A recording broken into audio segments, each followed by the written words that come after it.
Welcome to Women in the Arena podcast, the podcast celebrating women doing extraordinary things in plain sight.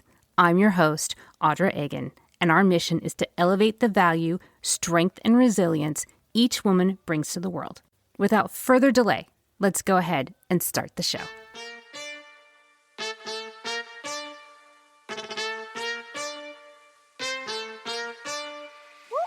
Oh, snaps, it's me again.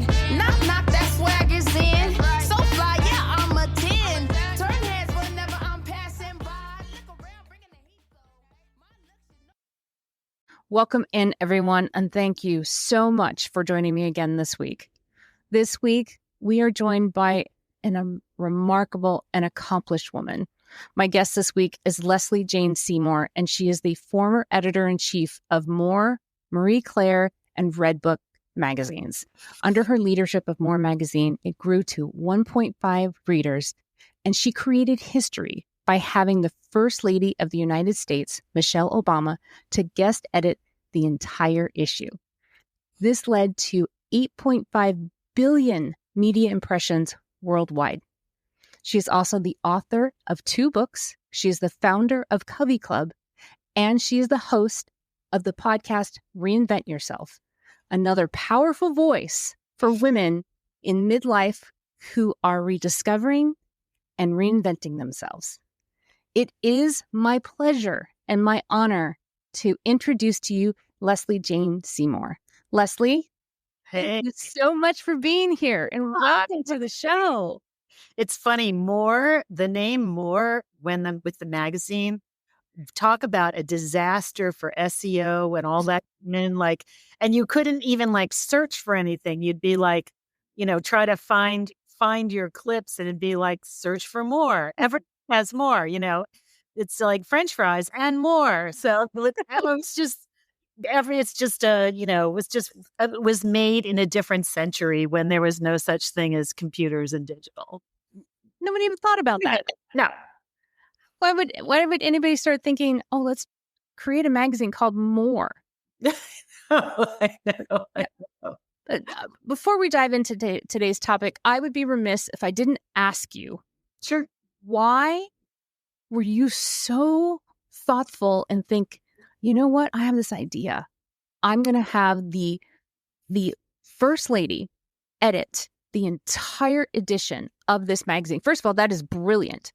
Second of all, it's now been copied over and over and over again. So good on you for being groundbreaking. But why did you have this brave idea? I mean, she's a brilliant woman. Right. But no one had ever thought of that.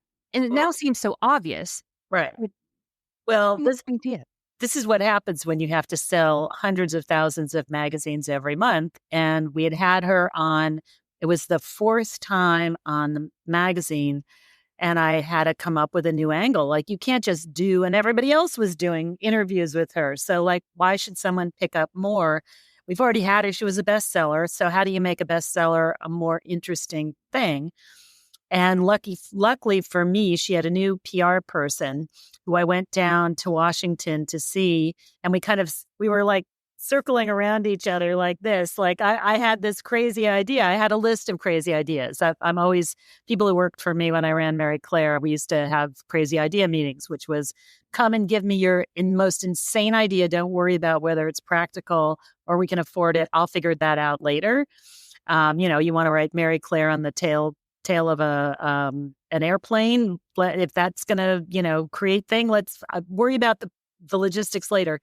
Anyway, so I go down there and we're having lunch and I said, I have these crazy ideas. And she's like, well, we're looking for some crazy ideas. I'm like, no, you don't think you're looking for this kind of crazy idea. We are. I'm like, I'm so afraid to say it because I know when I say, to ask a sitting First Lady to edit a magazine.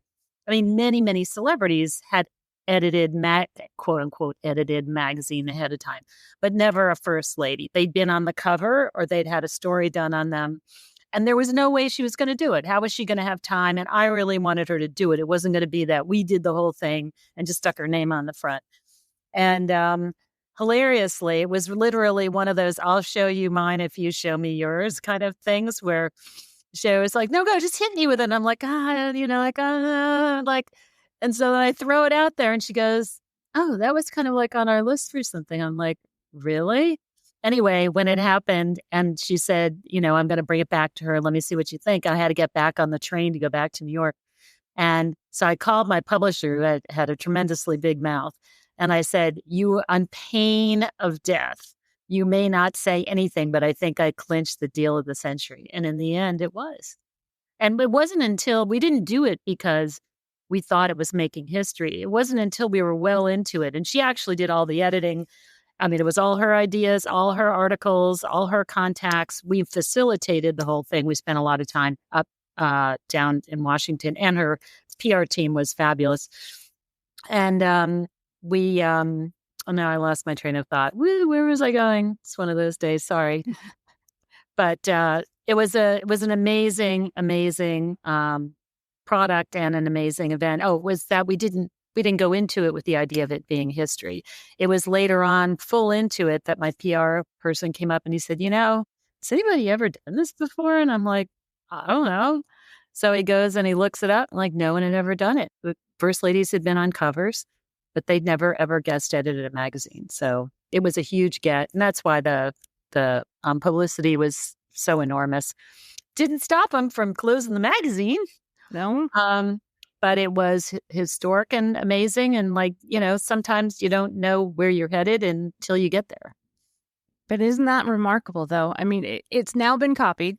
Yeah. In various different formats and different situations, but you were the first. Yeah. No, and not intentionally. I was just looking for a new crazy thing to do something different. I'm always interested in something different.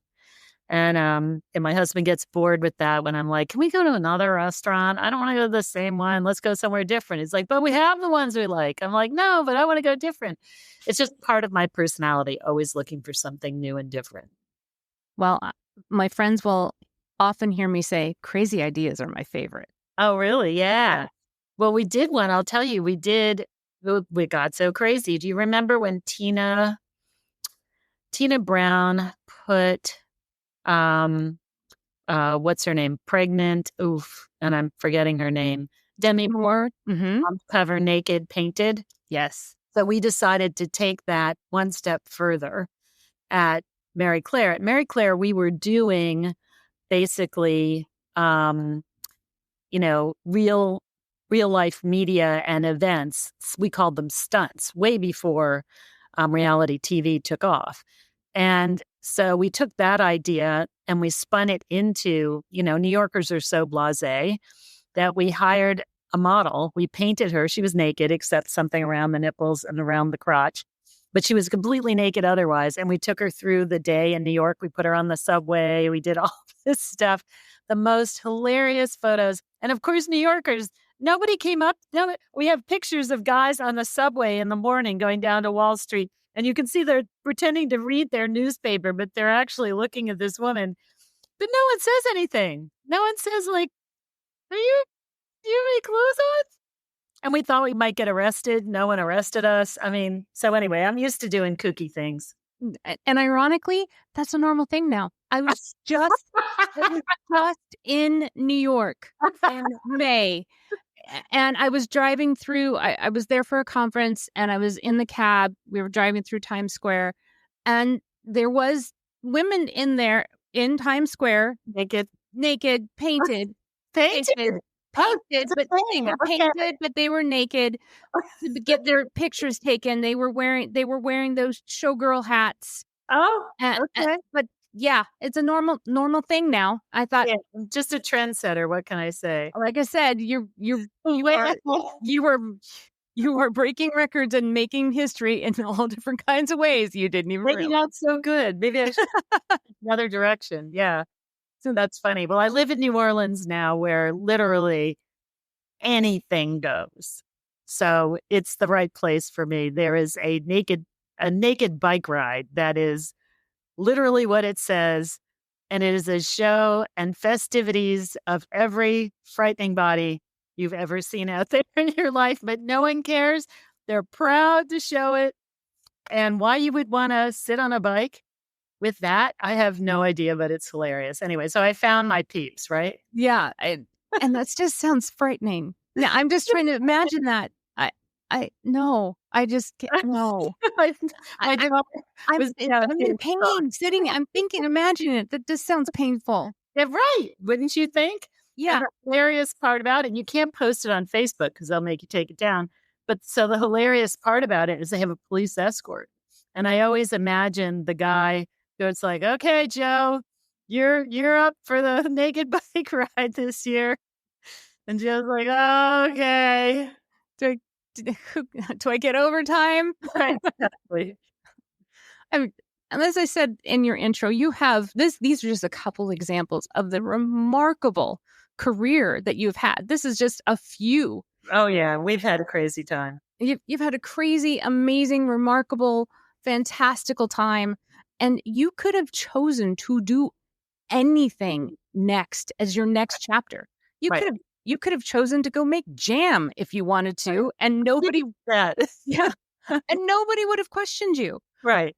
But you have chosen to take your time, your talents, and your efforts and dedicate them to the demographic that I speak to, which is women in their 40s and 50s, women just like me, that are me, right? That are women that are in midlife, that are either rediscovering themselves or discovering themselves for the first time. They're reinventing themselves. They're in transition. That's right. They are they could be like me, that are empty nesters, and now suddenly the world is their oyster and they have all these choices and they don't know where to start. Or That's right. There's all kinds of things. Like I said, you could have chosen to do anything, but you chose this group. And I'm curious as to why, because we are a complex group. We are a fascinating group. Yes. But we aren't an easy group. So right. That's okay. That's all right. I mean, it's very hilarious when I first took over More magazine, which was focused on this group. And you learn different magazines respond in different ways. I did a teen magazine, which was called YM. Then I did Redbook, which was Young Moms. And then Mary Claire, and then More. And each one has its own response attitudes. And hilariously, like a teen magazine, you put somebody they like on the cover and you're like flooded the day it comes out. You're like, oh my God, I love Leo. Oh, like all these positive things. Blah, blah, blah. Anyway, the Redbook, same way. Mary Claire, same way. You get all this feedback. But even those days, it was email. And then, of course, it became online, blah, blah, blah. Hilariously, when I took over More in 2008, I did my first cover, and the things that came back were, they were like, you've changed the font on page 5. I don't like that font. Or it was like crabby. It was like, I can't believe you did blah, blah. And I was like, what? Am I going to fail? Like, am I failing? Like, it was a 2-week thing of failing. And then you got the nice notes later. All the nice notes later came later. And it's kind of a crabby time of life. I used to say to my circulation guy, I would say, what we need to do? Can we put we need estrogen in the cover. So when they open the cover, they're feeling really good. And can we embed? We need it. Like, everybody's estrogen deficient. So that's why they're so cranky. And they're cranky. They're just cranky. And here's a good venting point, right? Which is, you can look at your magazine. And of course, they're very accomplished. So they can see, this font didn't work so well on that page. And I was, they're all experts. It's not like you're 20 years old and you've never seen Leo DiCaprio before. So it was just a funny crowd. And that's okay. What I love about it is everybody's really honest and very direct. And you can be very honest and direct as well. And I love that. No holds barred. Yep. And the reason why I did it, Audra, is because, when More closed, I wasn't done. And I love, all the other magazines I did, I had to be a teenager, but I was really in my 30s. I had to be the only one. Redbook was a good match. I was a young mom at the time. But Mary Claire, yes, I wasn't a French fashionista, but I was a big fashion person. But then with More, I got to be the customer. And it's much more fun. We say, you don't have to have cancer to write about it, but sure helps, right? So if you are the customer, it definitely makes it a lot easier to identify. And when they closed More magazine, I wasn't done. And one of the points of More was the rebirth, the idea that you could have a second life. And I found myself saying I could go run another magazine I'd already run for. And what was the point? It was just going to end up in the same situation because the business was bad. And digital was eating its life. And the people running the business side of publications and print were just, I don't know if they just weren't that bright or they didn't get it or they didn't see it happening. We were on the content side, so we didn't necessarily have control over the business side. But really, Facebook and Google ate their lunch and they didn't stop them. So it was very clear, like I either was going to go do something else completely, or I was going to try to figure out how to keep doing what I love to do, which is connecting with women like you and helping women see. I mean, I think this is the greatest time of life, frankly. I am so happy that we are in the FU 50s plus. I'm now in my 60s, but it was such a joy to get to the point where, when I started in my 20s and I was at Vogue, every time I walked into the copywriting room, the girls didn't look up at me. That one gave me a side. This one, and it was like this constant, like, oh, why does so-and-so hate me? So-and-so didn't look at it was just all this outside, like I couldn't control it. I couldn't make people like me no matter what I did. It was all this just angst and worry. And then you do cross over. That's the beauty of midlife is you do cross over where you're like, I don't give a shit anymore. You know what? Time is running out. I don't have time for that. You either like me, you don't like me. You're not going to like me because you just don't like my face. So fine.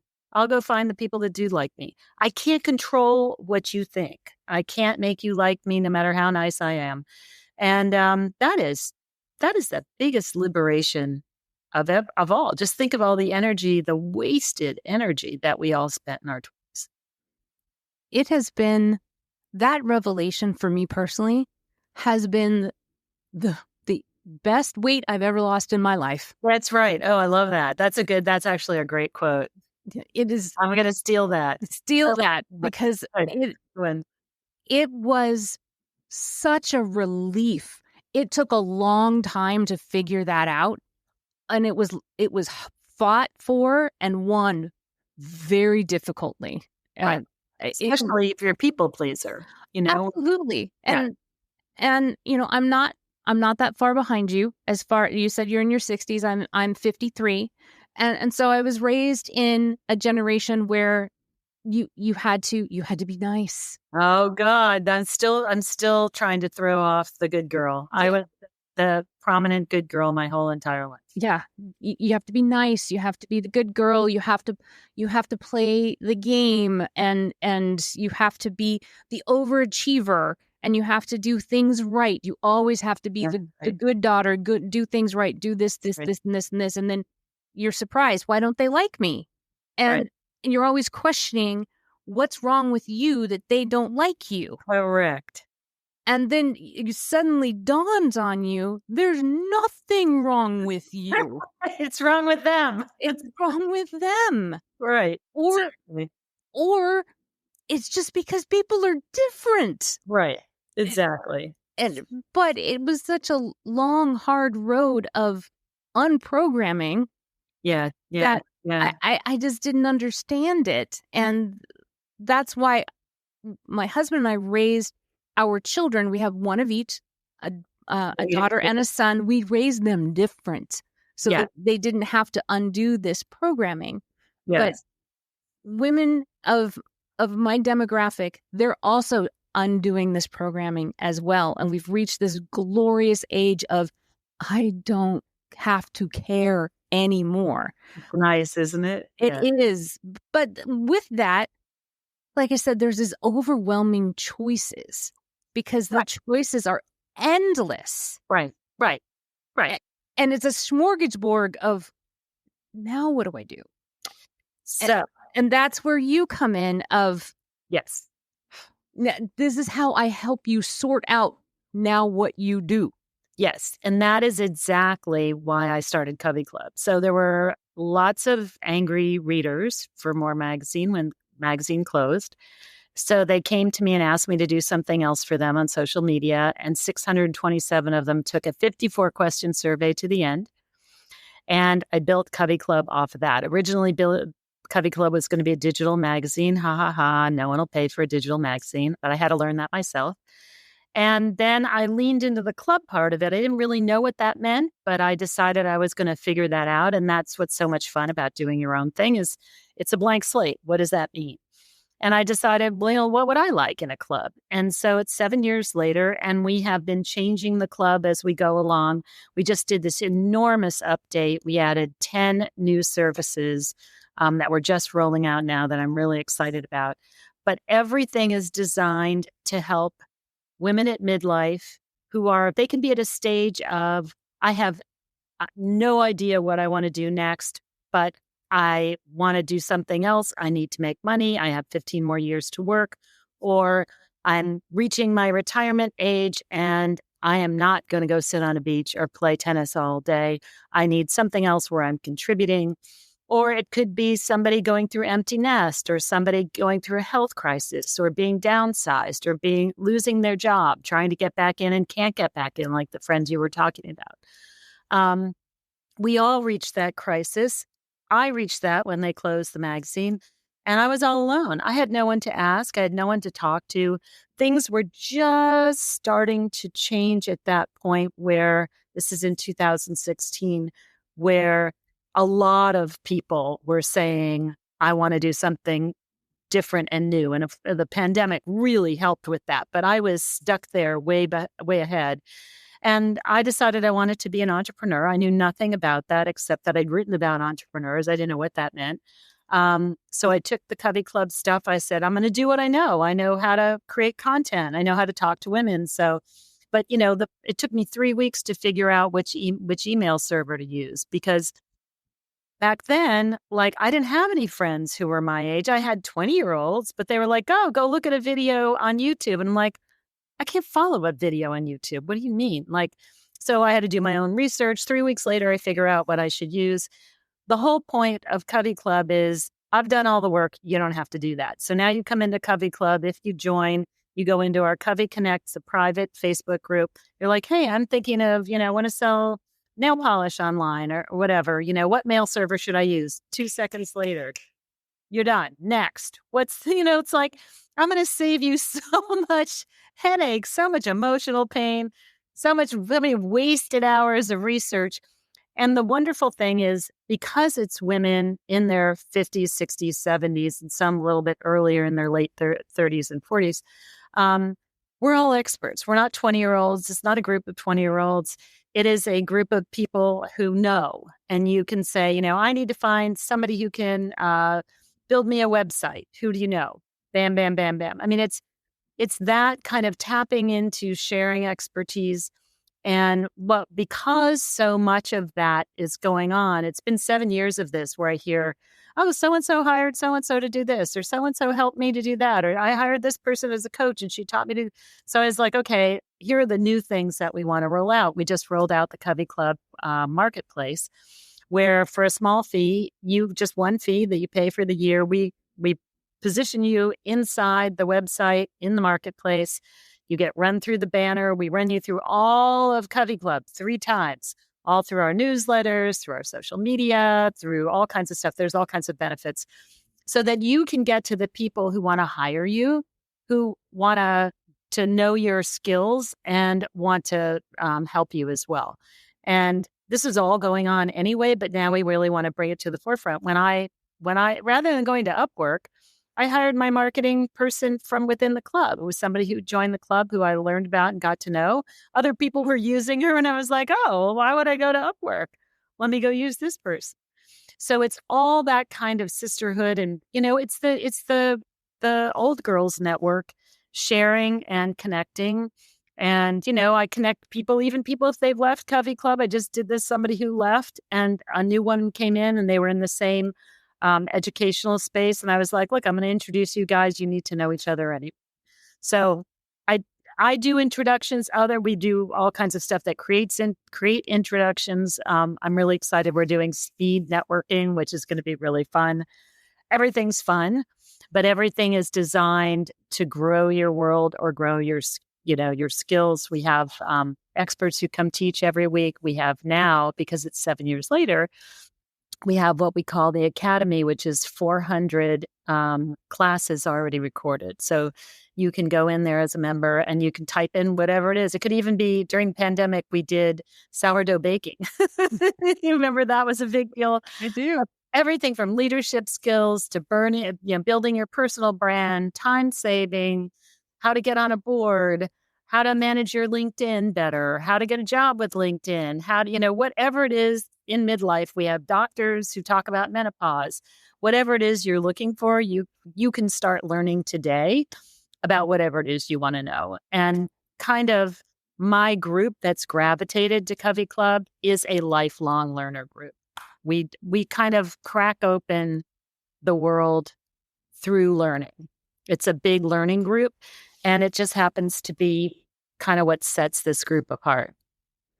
So you've built this, and forgive the term, a sorority.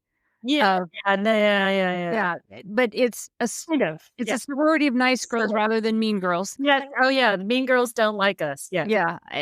But of women that are helping each other. They are. It sounds like you meet each other wherever each other is at. Yes. And that's the beauty. Yes, exactly. So speaking of meeting each other where they're at, I had mentioned to you before we went online that I know lots of women right now, accomplished women, amazing women that are currently out of work, that are in this demographic. Yep. And have been out of work for an extended period of time. Yep. And I know that one of your passions is to help women in this demographic, teach them on how to have a side hustle. So when things like this happen, they have another stream of income. Right. And I know that there's a lot of people out there that are like, I wouldn't know the first thing on how to set up a side hustle. I don't know that I am an entrepreneur. I don't know why that's even necessary. And as I was preparing for our interview, I thought, well, you know what? Let me put some numbers behind this as to why I think that this might be important, that might be some sobering numbers to put behind this on why a side hustle might be an idea. While you put the what behind it, I'll put the why behind it as far as some numbers are concerned. Right. I looked up the employment numbers for the last 90 days. And the employment numbers for the last 90 days are pretty high for women. And these are women over 20 that are educated. They are flat. They have been flat for the last 90 days. For men that are educated over 20, they are trending down. So that should be sobering. Also, I decided, I'm like, well, let me go look and see what our wage gap is doing. Oh God! Don't go near the wage gap. You're going to want to kill yourself. Yes. So I looked it up anyway because I was like, I want to ground us in some numbers and some facts. Because I want to see what we're doing. Yeah. I went and looked up the last time that the Forbes did their research, and the last time that they published it was back in March, and we are still sitting at 84 cents to the dollar. Oh, I thought I was going to say 82. That's good. 84. 84. Yay. 2 cents. 2 cents, but we're still sitting at 84 cents. I know. And it ain't going to get better, man, with what's going on in the political world. No. So, and it's not going to get any better with employment numbers if it hasn't budged for women in 90 days. We have to make it budge. We have my point. So here's a couple of things that I'll tell you. One of the things, my biggest frustration with Covey is people not joining early enough to work on this issue. What am I going to do next? How can I protect myself? Which is really 2 years before any kind of a, cataclysm happens. Often people wait to the last minute. They know things are bad. They know things, their sector's doing poorly, their company's doing poorly, but, the brain tends to want to protect you, and it's like, well, just pretend like it's not happening. Let's just see how tomorrow goes, and then tomorrow's another year and you still haven't done anything. I go around the country talking about why you need to have a reinvention plan in your back pocket. And that's the reason. And I get a lot of people who say to me when they go, oh, well, I worked at this bank for 22 years and they love me. And then it's like, yes, but guess what had happened? What happened to Silicon Valley Bank? They went home Friday and it closed on Monday. Yep. It had nothing to do with you. Yeah, they loved you. It's not about you. It's about what's happening out there in the world. You need to protect yourself. You need to have ideas. You need to know that you have something else in your back pocket, a plan, an idea, a side hustle that you could move toward if something happened. And guess what? If and some money socked away. I say you need to have at least a year socked away of whatever that would be that would keep you afloat while you look for a job.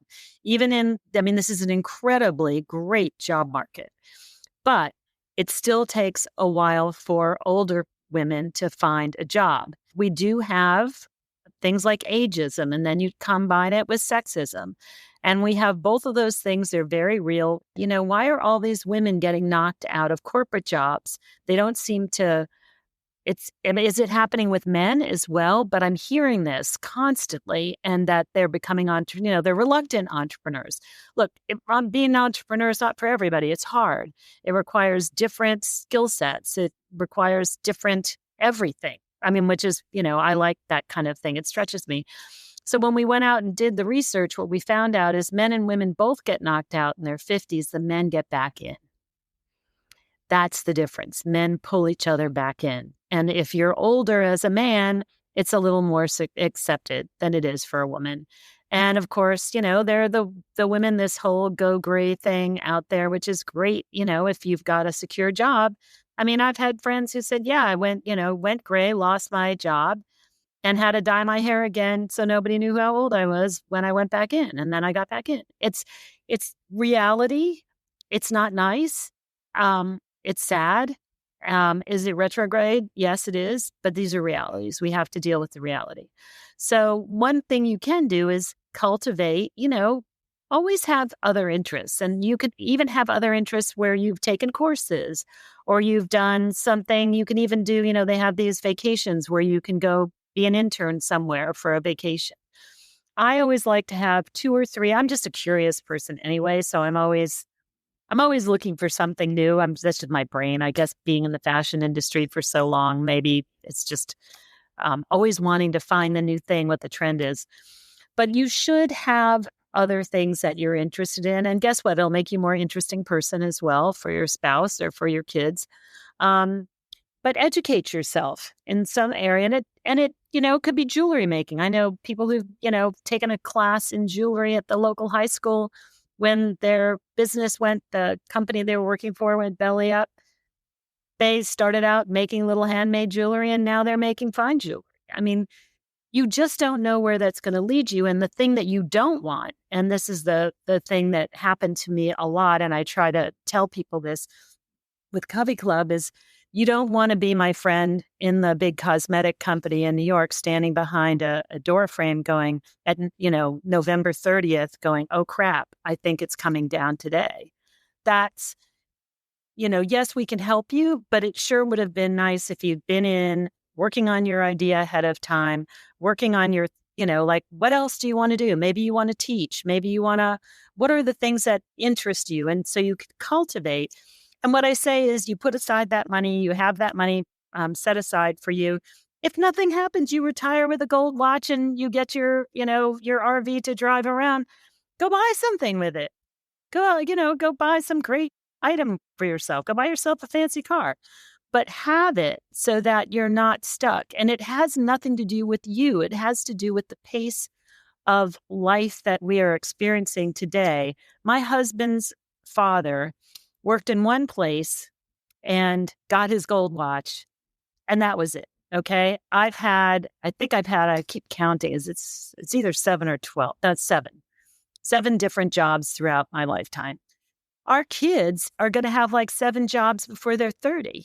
It's just the speed of what's happening and what's changing.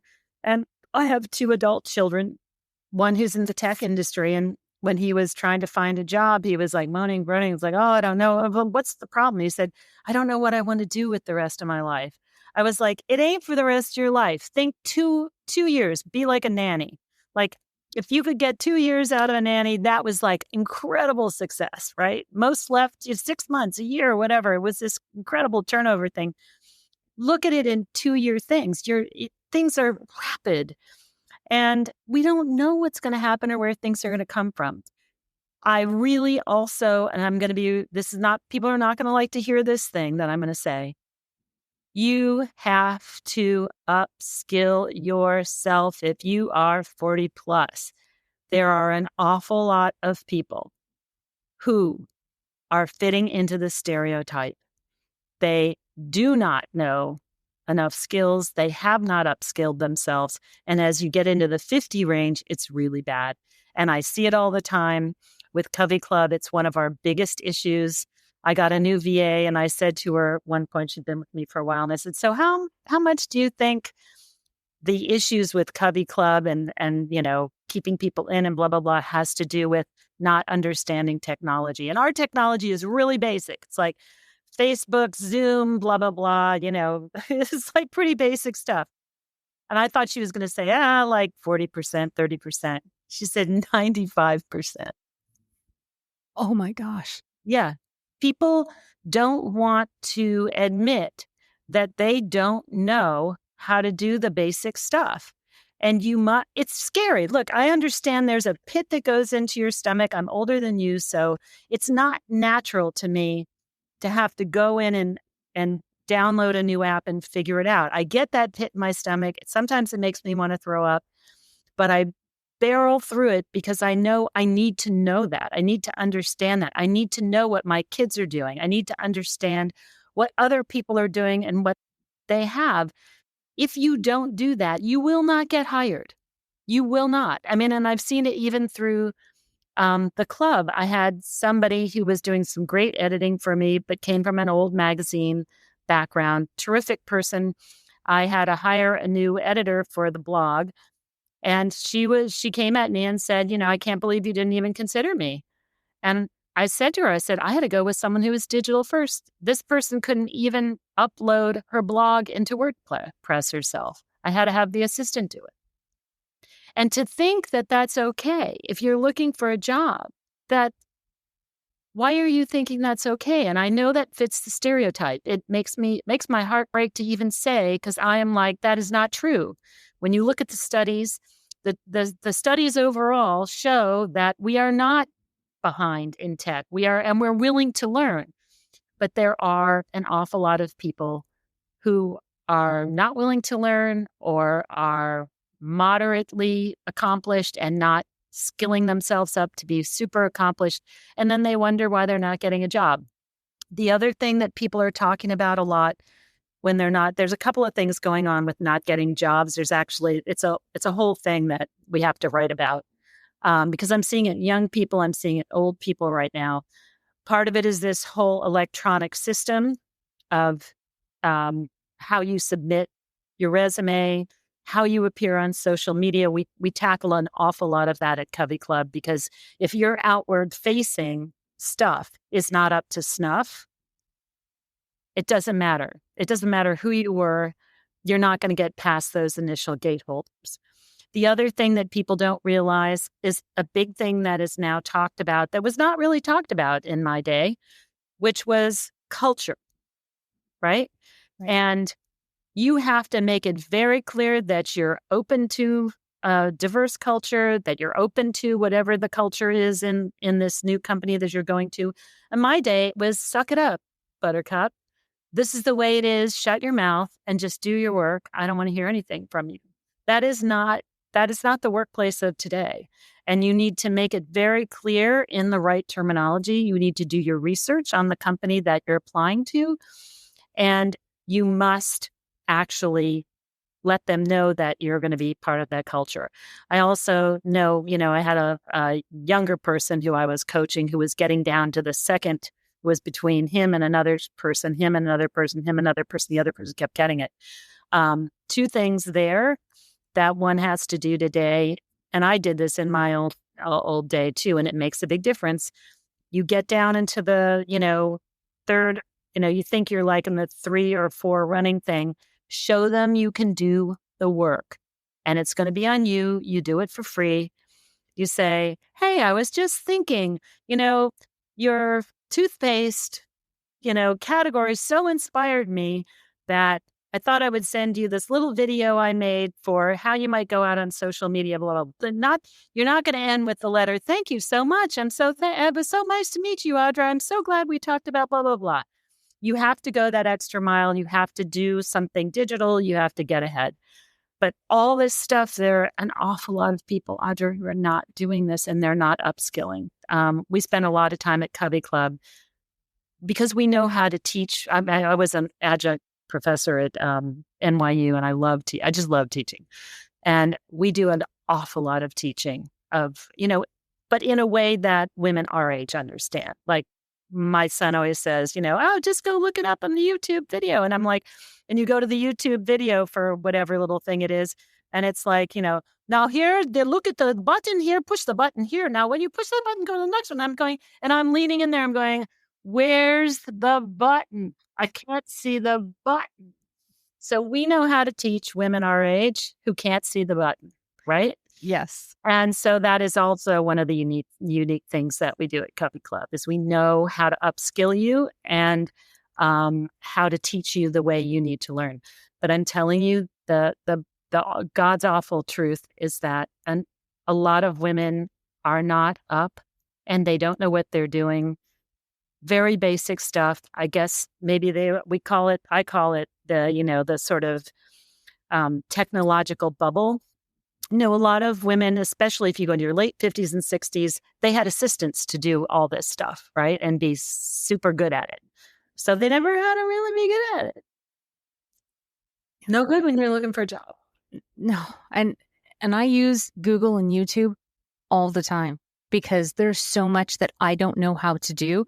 And right. I know exactly what you're talking about, YouTube. Ugh. I can't see it. I'll go find another video that I can see better. Right. But it's difficult because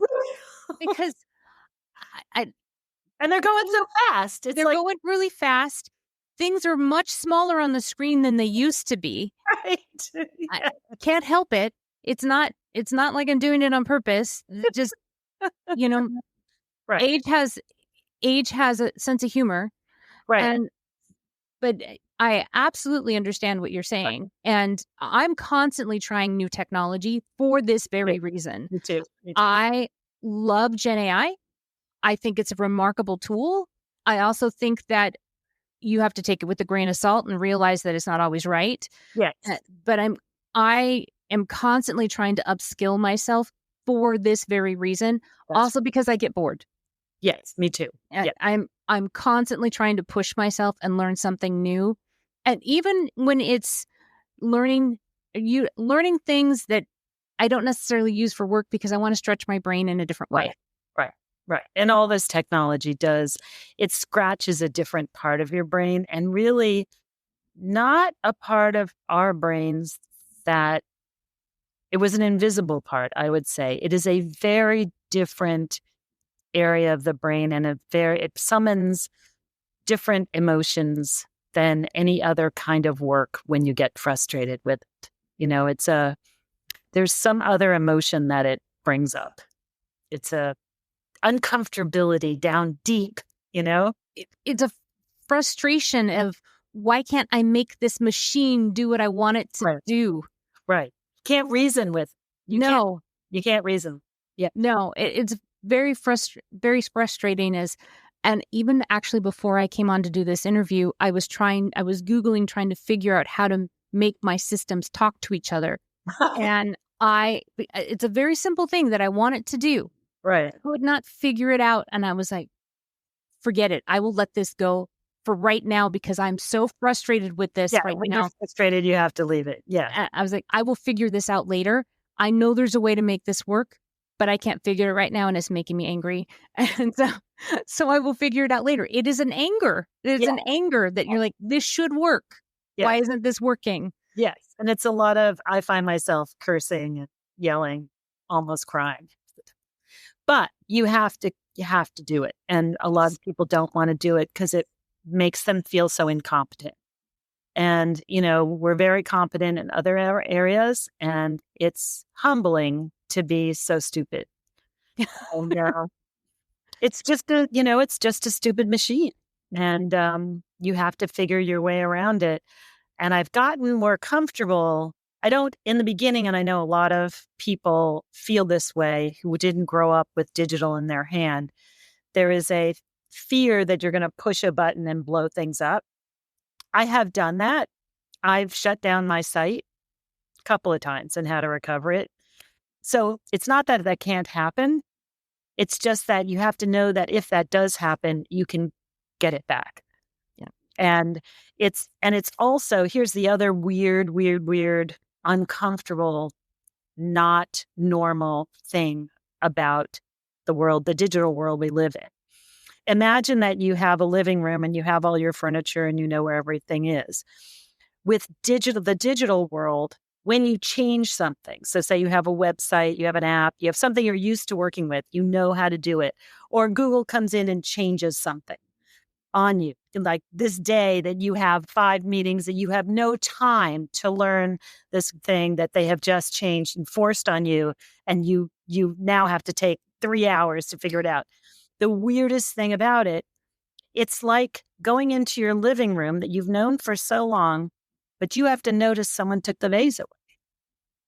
Because it's not what they add. It's not like someone put a big flashing light over in the corner and you're like, they've messed my thing up. I can fix it. The weirdest thing about digital is a lot of changes that are made or that you make or mistakes that happen take things away. And that is a very bizarre concept in our very tactile world. I mean, in a magazine, if somebody took a page out, I would notice because it'd be up on the wall and I'd be like, what happened to page 19? It's not on the wall anymore. Where did it go? Or when they printed it, it'd be like, what the fuck happened here? Where did it go? It's tangible. You can get it. It may take you months. Sometimes it's these bugs that are in digital stuff.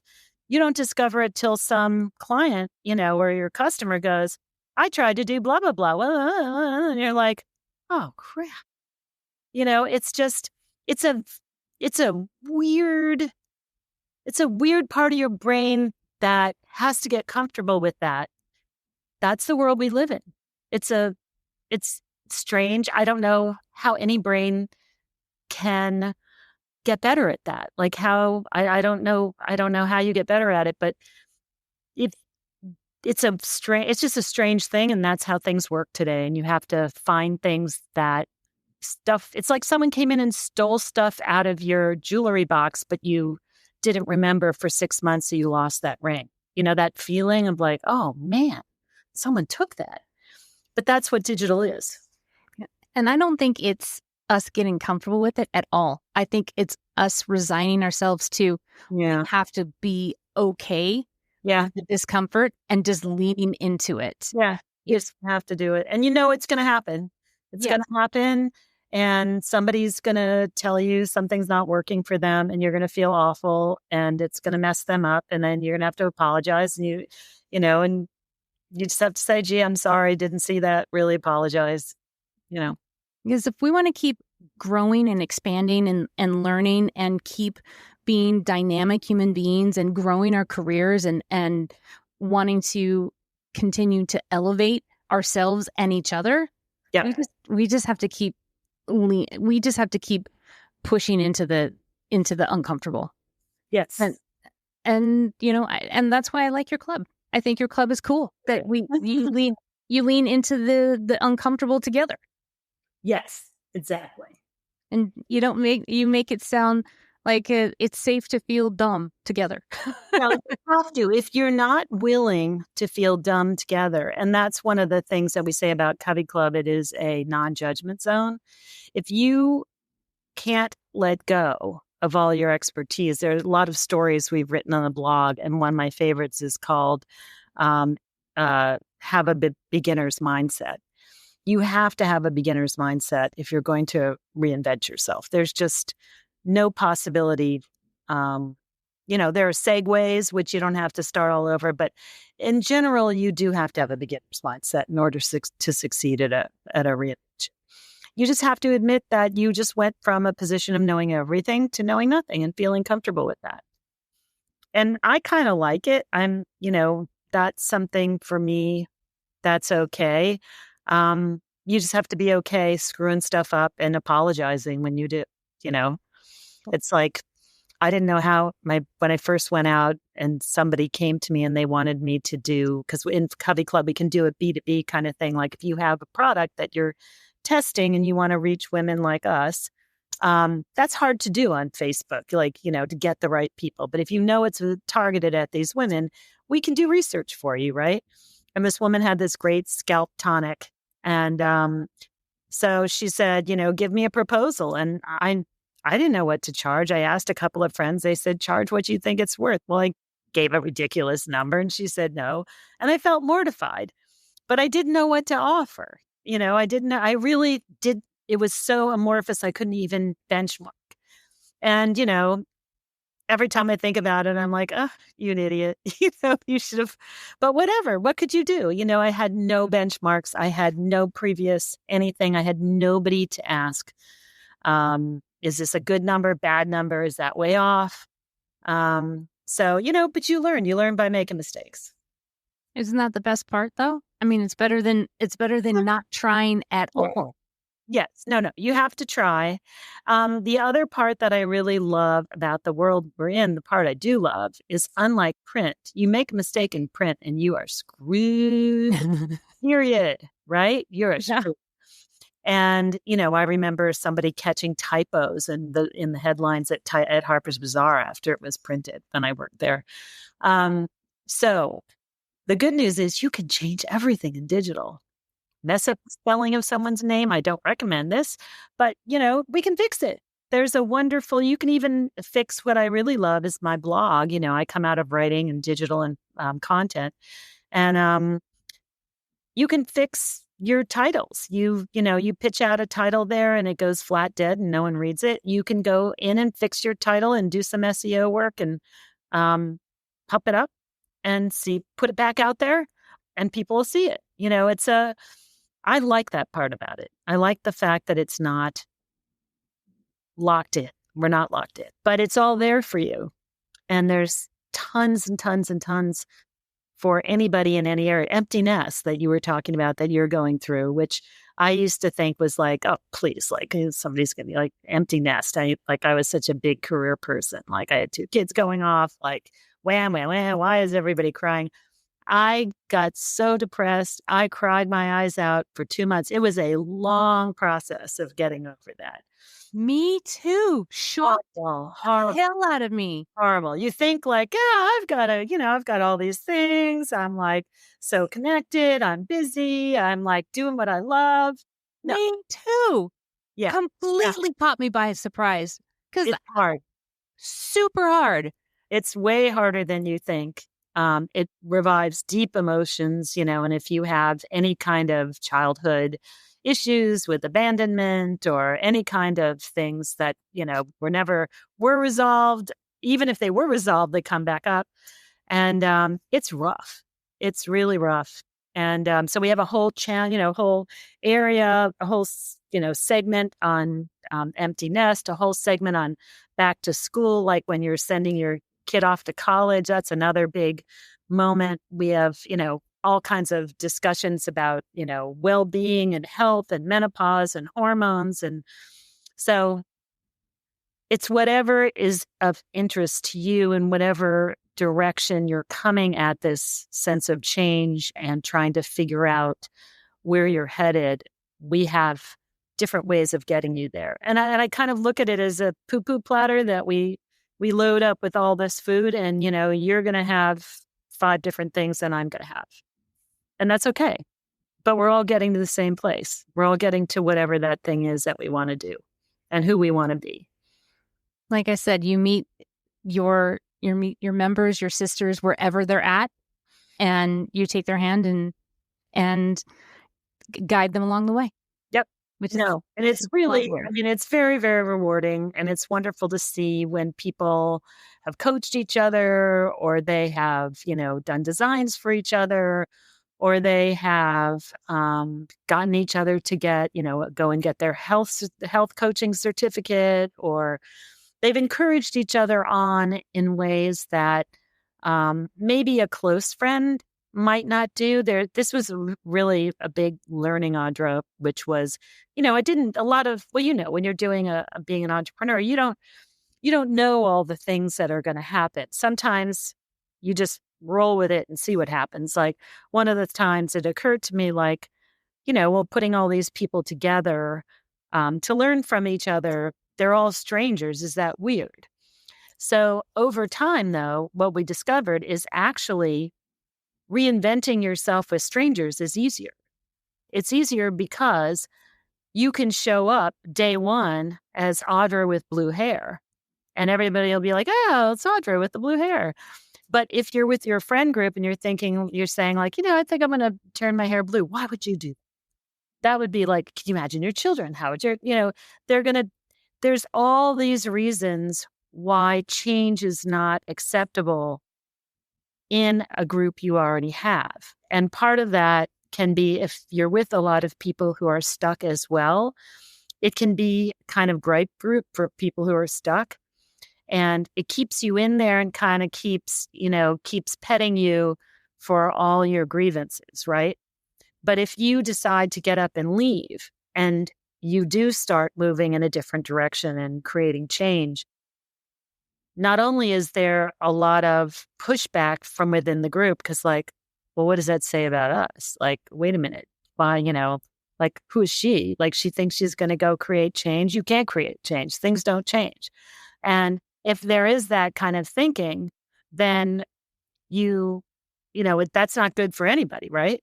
So the wonderful thing about working with people you don't know, you literally show up as who you want to be and you're accepted. That's the completely amazing thing about it. There's no judgment because there's no preconceived idea of who you are. Correct. Where can the audience get to know more information about the Covey Club? Know more about you, because you do lots of philanthropic activities throughout the world and so much more about what you've done. So where can they reach more information about you? So best place is to come find us at coveyclub.com. Check out all the channels we have and come join us. Hit the page that says membership. You'll understand all about that. We have different levels of membership that you can try.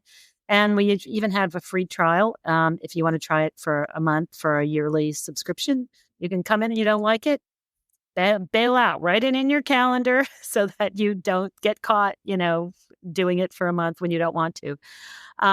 And we're on all social media under Covey Club. Covey's a small group of birds. That's why it's called Covey. And we're everywhere. We're on LinkedIn. We're on social media. What do you want to call it? Instagram, Facebook, we're everywhere. So just come join us. Come on, get onto the newsletter at coveyclub.com. You will understand who we are and see if we're for you. And we would love to help you get to the next level of wherever you're headed. And you will be shocked at what it's like to have a bunch of great, smart, accomplished women have your back. And I did a Covey Live in New York, and I got the most amazing note back from a woman who said she'd never been in a room. It seems so antithetical to me because I grew up with women. She's never been in a room of such amazing, incredible women who were so kind to each other. And she had written women off in her life before that. And she was changing her opinion of it. How heartbreaking. Heartbreaking, right? Yeah. But yeah. So all I can tell you is I attract a certain group of women. I grew up with the mean girls. I'm not interested. I have like mean girl repellent. It's a lot of good girls like me who really want to help each other. And it's amazing what you can do together. Well, I'm going to give you an opportunity because this is my favorite part of the show where I basically get to shut up and I give you an opportunity to have an intimate moment directly with the audience because I want you to have an opportunity to leave an intimate thought with the audience, to give them something to ponder over the next day or so, just something for them to think about. So the mic is yours. Oh, thank you. That's so sweet. Well, midlife is not for sissies.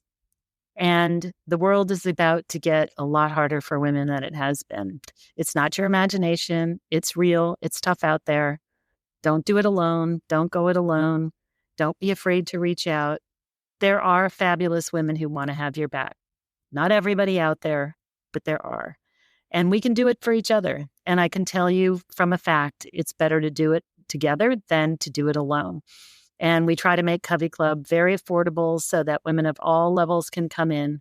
And we're here to help you. We're going to have your back, and we want to see where you're headed, and we can help you get there. Lesley, thank you. Thank you, Audra. Thank you for being here with me and being so generous with your time and with your information and just being so encouraging to all of us and spending so much of your energy in investing in those of us that have hit this midlife, which is both exciting, exhilarating, frustrating, all of the adjectives that we all feel every single day, because it is really an exciting time.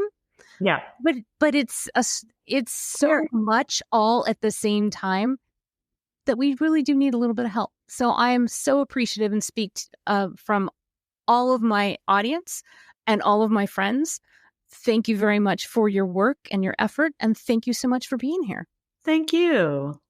And I want to thank all of you for listening. And we'll see you again next time. You can't stop me. That's our show. Thanks so much for hanging out with me today. It is my pleasure to be the ambassador of these women's stories. It is my hope that they inspire, that maybe they educate, and above all, that they make you feel like you're not so alone in this big world of ours. I'm hoping that you recognize yourself in these women and that you feel maybe that you're not so different after all, and that you have lots of company, and that we're all standing together in this arena. Grind so hard, now it's all in view. Ain't no one that can do what I do.